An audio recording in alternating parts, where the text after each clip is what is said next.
রাধে রাধে, নিতাই গৌর প্রেমানন্দে, হরি বল হরি বল। তো আজকে আপনাদের সবাইকে স্বাগত জানাচ্ছি আমার এই গোপালসোনার চ্যানেলেতে। তো আজকে আমরা এসেছি মাঘ মাসের শুক্লপক্ষের একাদশী ব্রত মাহাত্ম্য সম্পর্কে জানবো। তো তার আগে বলে নিই যে এই মাঘ মাসের শুক্লপক্ষের একাদশী আমরা কবে পালন করছি, তার পালনের সঠিক সময়। তো আমরা এই মাঘ মাসের শুক্লপক্ষের একাদশীর নাম হলো জয়া। এই একাদশী আমরা পালন করব 2025-এ 8ই ফেব্রুয়ারি শনিবার।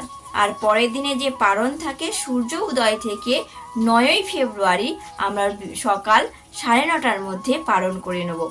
তো সূর্য উদয় হচ্ছে 6:13 থেকে 9:30টার মধ্যে আমরা 9ই ফেব্রুয়ারি সকালবেলা পালন করে নিচ্ছি। এবারে আসুন ভবিষ্যৎ পুরাণ এবং গুরুর পুরাণে কি বর্ণনা করা হয়েছে এই ব্রত মাহাত্ম্য। ভবিষ্যৎ পুরাণে এই একাদশীর নাম অর্থাৎ মাঘ মাসের শুক্লপক্ষের একাদশীর নাম হলো জয়া একাদশী। তো মহারাজ যুধিষ্ঠির যখন ভগবান শ্রীকৃষ্ণের কাছে জানতে চেয়েছিলেন যে এই মাঘ মাসের শুক্লপক্ষের একাদশীর মাহাত্ম্য সম্পর্কে, তখন ভগবান খুব সুন্দর করে এই মাঘ মাসের শুক্লপক্ষের একাদশীর জয়া একাদশীর ব্রত মাহাত্ম্য বর্ণনা করছেন একটা কাহিনীর মাধ্যমে। ভগবান কি বলছেন চলুন আমরা ভবিষ্যৎ পুরাণ থেকে জেনে নিই। ভগবান বলছেন যে মাঘ মাসের শুক্লপক্ষের একাদশীর নাম হলো জয়া। এই তিথি খুবই গুরুত্বপূর্ণ। এই তিথি সর্বপাপ বিনাশিনী, সর্বশ্রেষ্ঠ এবং পবিত্রা, সর্বকাম ও মুক্তি প্রদায়িনী। এই ব্রতের ফলে মানুষ কখনো পেট তত্ত্ব প্রাপ্ত হয় না। এই একাদশী বলে যে বর্ণনা করছেন এক কাহিনী, সেটা তিনি আলোচনা করছেন। বলছেন এক সময় স্বর্গলোকে ইন্দ্র রাজত্ব করছিলেন। সেখানে দেবতারাও বেশ সুখেই বসবাস করছিল। তারা সেখানে কি করত, নানা ধরনের গর্ধর্ব এবং নৃত্য কীর্তনের মাধ্যমে তাদেরকে আনন্দ দিতেন। কারা, যে গর্ধর্ব এবং বিভিন্ন নৃত্য গীত করার জন্য বিভিন্ন প্রজা থাকতো, তারা সকলে মিলেই রাজাদেরকে আনন্দ দিত। সেই রকমেরই একদিন 50 কোটি অপ্সরা এবং নায়ক দেবরাজ ইন্দ্রের স্বেচ্ছায় নৃত্যের সাথে সাথে বিভিন্ন গর্ধর্বরা কি করছে, সেখানে গান গাইতে লাগলো। সেই রকমই যে পুষ্পদত্ত ও চিত্রসেন নামে প্রধান প্রধান গর্ধর্ব ছিলেন। চিত্রসেনের পত্নীর নাম ছিল মালিনী, আর পুষ্পবন্তী নামে এক তার কন্যা ছিল। পুষ্পদত্তের পুত্রর নাম মালব্যবান পুষ্পবতীর রূপে মুগ্ধ হয়েছিল। পুষ্পবন্তী পুনঃ পুনঃ কটাক্ষ দ্বারা মালব্যবানকে বশীভূত করছিলেন। ইন্দ্রের প্রীতি বিধানের জন্য যেহেতু তারা সেখানে সবাই একত্রিত হয়ে নৃত্য এবং কীর্তন করছিল বা গান গাইছিল, নৃত্য করছিল, সেটা না করে কি করছে, দুজনের প্রতি আকৃষ্ট হয়েছে।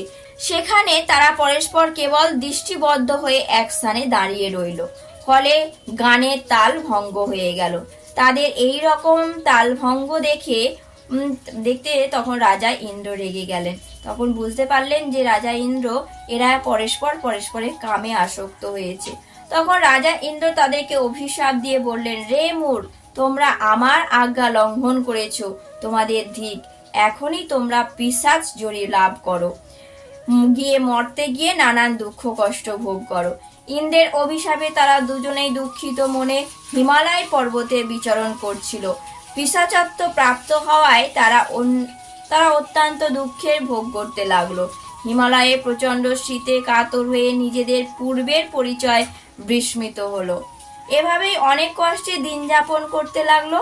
একদিন পিশাচ নিজের পত্নী পিশাচিনীকে বলল, সামান্য মাত্র পাপ করিনি, অথচ নরকের যন্ত্রণার মতো পিশাচত্ব প্রাপ্ত হয়েছি। অতএব এখন থেকে আর কোনো পাপ কর্মই করব না। এইভাবে চিন্তা করে তারা সেই পর্বতে মৃতপ্রায় হয়ে বসবাস করতে লাগলো। মালব্যবান ও পুষ্পবন্তীর পূর্বের কোনো পুণ্য ফলবশত সেই সময় মাঘী শুক্লপক্ষিয়া জয়া একাদশীর তিথি উপস্থিত হলো। তারা একটি অশ্বত্থ বৃক্ষের তলে না খেয়ে নির্জলায় অবস্থান করতে লাগলো, দিন যাপন করতে লাগলো। শীতের প্রকোপে অনিদ্রায় তার রাত্রি অতিবাহিত হলো। পরের দিন সূর্য উদয়ে দ্বাদশী তিথি উপস্থিত হলে জয়া একাদশীর দিন অনাহার এবং রাত্রি জাগরণ যেহেতু করেছে তারা, তাদের এই যে অনাহার এবং রাত্রি জাগরণ, তাদের একাদশী পালন হয়ে গেল। এই ব্রতের পালনের ফলে ভগবান বিষ্ণু কৃপা করে তাদের পিশাচত্ব দূর করলেন। তারা দুজনেই তাদের পূর্বের রূপে ফিরে পেল। তারা স্বর্গে ফিরে গেল। দেবরাজ ইন্দ্র তখন তাদেরকে দেখে বলল, কি আশ্চর্য হয়ে গেল যে তোমরা এখানে কিভাবে এলে? তখন বললেন, কোন পুণ্যের ফলে তোমাদের পিশাচত্ব দূর হলো? আমাকে তা বলো। আমার অভিশাপ থেকে কে তোমাদের মুক্ত করলো? তখন মাল্যবান বললেন, হে প্রভু, ভগবান বাসুদেবের কৃপায় জয়া একাদশীর ব্রতের পুণ্যের ফলে আমাদের পিশাচত্ব দূর হয়েছে। তাদের কথা শুনে দেবরাজ বললেন, হে মাল্যবান, তোমরা এখন থেকে আমার অমৃত পান করো। একাদশীর ব্রত যারা আসক্ত, যারা একাদশীর ব্রত করেন, তারা আমাদেরও পূজ্য বলে জানবেন। এই দেবলোকে তুমি পুষ্পবন্তীর সাথে সুখে বসবাস করো হে মহারাজ। তখন ভগবান বলছেন যুধিষ্ঠির মহারাজকে, এই জয়া একাদশীর ব্রত করলে ব্রহ্মহত্যজনিত পাপকেও বিনাশ করে। এই ব্রত পালনে সমস্ত প্রকার দানের ফল লাভ হয়।